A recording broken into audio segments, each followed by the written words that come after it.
What are the top exercises every man must be doing? Let me give you my top five and then two extras. Let's go. Number one, resistance training. Via resistance training, so that's calisthenics or weightlifting, you can build the 10 out of 10 ideal male physique. Resistance training is the number one way to improve your attractiveness. It's the best way to look smacks. Why? You can put on 5, 10, maybe even 20 kilos of muscle, which can absolutely transform your physique. You can go from a skinny little twig nerd to a jacked guy. It just looks like a G. Like anyone with muscle is just instantly at least 1 or 2 or 3 or 4 points more attractive. In contrast, if you're trying to upgrade the looks of your face, you can do it a little bit. You can definitely do some work, but it's just not going to be as significant as building muscle. Let me just say that one more time. Building muscle is the number one way to improve your looks. But it's not just looks. Resistance training teaches you two very important concepts. Three actually. One, that you have to train to failure. Failure is a good thing. It teaches you mental strength because on that set of hack squat, you probably didn't want to go to failure, did you? You wanted to stop a couple reps early. Stop when it burns. Train to mild discomfort. No. But you hit that set all the way to failure. You hit it till you couldn't get the rep up. And then you got your friends to lift the weight up for you and go again. That's respect, brother. That's respect. Let's get it. You went to failure. You're the man. Or, if you didn't go to failure, you're a pussy bitch. You were doing that set of bicep curls. It's a bit heavy today. I don't have to go to failure. Training to failure is not optimal anyway. Muscle growth, RPE. Jeff Nippard said, you're a bitch. So, resistance training teaches you discipline by training to failure. It teaches you discipline by the need for consistency. If you're not consistent in the gym, you're not going to make any gains. You can't go once every 5 business days. Come on, man. You have to be training every day. If not every day, 6 times a week. If not 6 times a week, 5 times a week, 4 times a week, at least. That's how you build muscle, and that's how you build strength. It also teaches you progressive overload. What is progressive overload? It's the gradual increase of stress. In the gym, progressive overload is doing 1 more rep every single time. So last time you did 5 reps. Next time you do 6 reps. Last time you did 5 reps at 5 kilos. Next time you do 5 reps at 6 kilos. That's progressive overload. That can be applied to all areas. If you're doing business, you do 30 minutes of deep work. The next day, you do an hour of deep work. The day after that, 2 hours of deep work. That's progressive overload. And it's not the best, it's the only way to improve. Number 2, running. Everyone hates running, which is exactly why everyone should do it. Running is known for being the most grueling and hardest form of exercise. Why? Because it's endurance exercise. It's renowned for being extremely difficult. David Goggins, why does he run? Because it's the number one thing he hates. He hates it more than anything else. And most people do. So there's some freaks out there who like running, but most people don't like running, which is exactly why they should do it. I'm actually doing a 5K run today. There's this run that the local area does, and it's with like a bunch of other people. It's going to be good. I did it last week. It was one of the hardest things I've done. I was running at 100% the whole time. As soon as I started the race, I so in this race, like it's a little bit competitive because there's a whole bunch of people, and so at the front, it's the people you have to be making 15 minutes for the 5K. Then there's a 20-minute bracket. Then there's 25, 30, whatever. And I didn't realize how this was working, but I just saw my friends at the front. So I raced to the front, and then I realized everyone around me was running really fast. And like 1 minute into the race, I'm puffed. I'm like, okay, I'll just let them go ahead. But then my friends, I had to keep up with my friends, so I was running as hard as I could. But they were running really fast. And then the whole race, I was puffed. From the start, I was like, okay, this is way too fast. I have to stop now. And I had that feeling for another 24 minutes it took. And that was the first time I've done that. At the end, you've been out of breath the whole time. You've just finished the hill, and you see other people accelerating up the hill.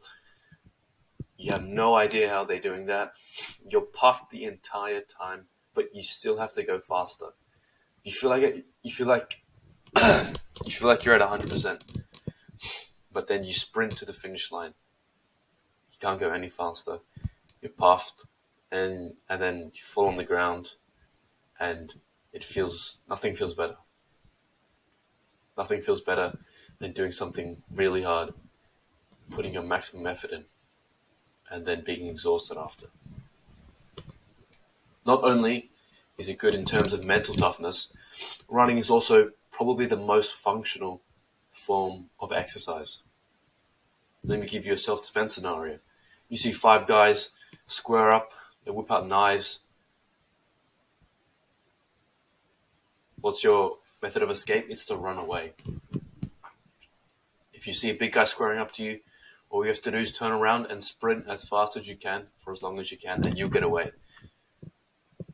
If you're a fat guy who's never run in his life, who's never run in his life, his friends tell him to run, but he doesn't want to run. He's like, yeah, running's good. As he's sitting on his couch, watching his TV, having his belly, having his fucking Sour Patch Kids, eating his KFC. He's like, yeah, running is a good idea. But then, when he gets approached in the street, he turns and he does the exact same thing you do. He turns and sprints away, but he trips on his belly rolls. He trips on his belly fat, flops face down, and he gets beat up. Running is the number one tool of self-defense. But what's the number two self-defense tool? It's martial arts, which is why it's my third best exercise for men. In order to be a man, you must be able to protect yourself and the ones you love. The skill of fighting is a prerequisite to being a man. But what's the best martial art? Overall, the best martial art for self-defense is definitely going to be MMA. MMA, mixed martial arts, is a combination of the 4 most effective martial arts, which will be your next best options. These 4 martial arts are as follows. Brazilian Jiu-Jitsu. This is the art where you take your opponent down and dominate them on the ground. After taking them down, you pass their guard, and then you move through a hierarchy of positions. You go to the mount, you go to the side control, the mount, then you take the back. And then, once you've established a dominant position, you look to isolate a limb or isolate the neck and finish with submission, either a strangle, so choking them out, or a joint lock. Number 2, Muay Thai / kickboxing. Muay Thai, Thai kickboxing is one of the most devastating martial arts ever. I think it's called the art of the 8 limbs or something. Maybe it was 6 limbs. You devastate your opponents with punches, and then you jump in close range, strike them with your elbows. You have long range weapons like the kick, and then you can also come in close range and knee them to the head. Muay Thai uses all the body's weapons to devastate the opponent with pure force. We also have boxing, one of the most famous martial arts ever, if you call it that, combat sport. In boxing, you learn how to punch, you learn how to duck and weave, and you learn the footwork, which is missing from the other forms of striking. A good boxer is a scary opponent. You do not want to face him in the street fight. A boxer can throw in jabs, weave in and out without getting hit. That's what the art is. The art of hitting without being hit. Lastly, we have wrestling, which is the art of taking down your opponent. It's one of the most powerful, if not the most powerful martial arts, because you control the game. If you want to fight standing, you can fight standing. If you want to take it to the ground, you can take it to the ground. Your opponent can't take it down. You determine the pace of the match. As a sport, I'd say jiu-jitsu and wrestling are slightly better because they're grappling arts. So you're not having that impact of kicks to the head or strikes to the head. You can still go 100% in a grappling match and not have your opponent pretty much dead. If you go 100% in boxing, you're going to knock your opponent out. So these are my top 4 martial arts. Although these are the best, any martial art will be better than none. If a Taekwondo black belt master challenges, I don't know, is challenged in the street by some nobody who doesn't know how to fight, I'm betting on the Taekwondo black belt master. You can make fun of Taekwondo all you want, but a black belt is going to beat any untrained opponent. So that's martial arts. What's my number 3 exercise? It's going to have to... Oh, sorry, number 4. Number 4 is going to have to go to HIIT workouts. High intensive interval training. These are fast-paced workouts, which includes many different exercises. The reason it's so good is because it combines cardio training and strength training. And if you do it correctly, you do it consistently, you can drastically increase your athletic ability, how explosive you are, how powerful you are. If you want my exact workout routine, I'll link it in the description. I've been doing it every day for the past 1.5 weeks. I can just give you a quick run over. So we do sprints, medicine ball slams, kettlebell swings, hanging leg raises, box jumps, neck curl, farmer's carry, plank, and burpees. So it's kind of like an all-round workout. A little bit of CrossFit in there, a little bit of calisthenics. It's great. It's fast-paced, and you will build up a crazy sweat, and you feel great after. Lastly, we have walking. Now, you might be thinking, walking? Why is that in here, mate? You had martial arts, you had HIIT workouts, you had resistance training, and now you have walking. Walking is a great form of exercise because it's low impact, and everyone can do it. Everyone short of people in wheelchairs can walk. It's one of the best, although the rest are very, very good for your mental health because of the discipline, being outside, just doing something hard. Walking is great because you can appreciate nature. You can take things slowly. You can be present and mindful. You can be grateful, and it just gives you a time to process your thoughts. You can have a chance to take a deep breath.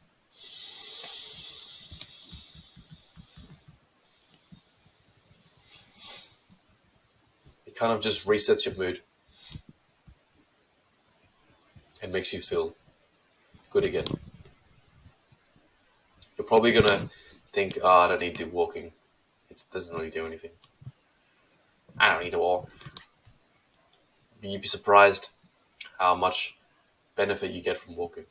Some of the smartest scientists, uh, most successful people ever would walk for hours and hours every day. And it's where they got some of their best ideas. All right, so that's my top 5. But I've got 2 extra bonus ones for you. The first one is sauna. Sauna's great, but I don't know if you would count it as a type of exercise.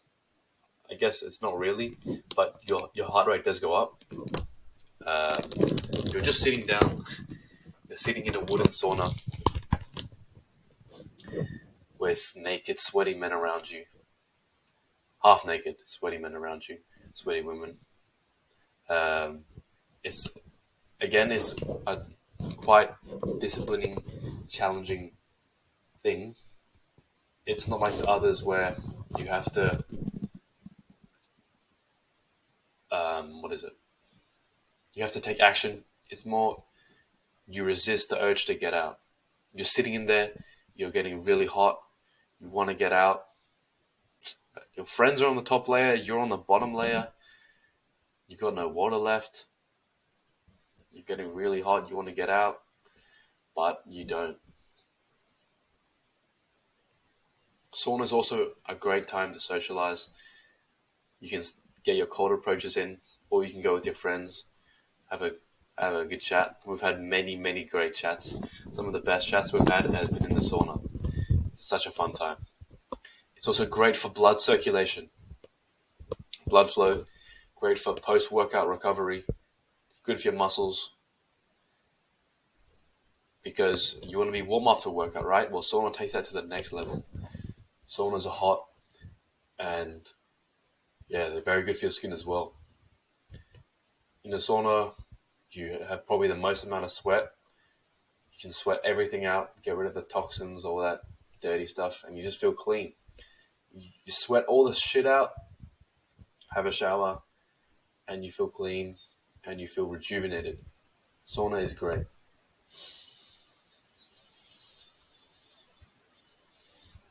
The next one I have here is swimming. And the reason, this probably should be in the top 5, but the reason I couldn't put it there is because I don't do it personally myself, so I'm not the most credible. The reason I personally don't do much swimming, maybe this is an excuse, you tell me, I just hate the chlorine.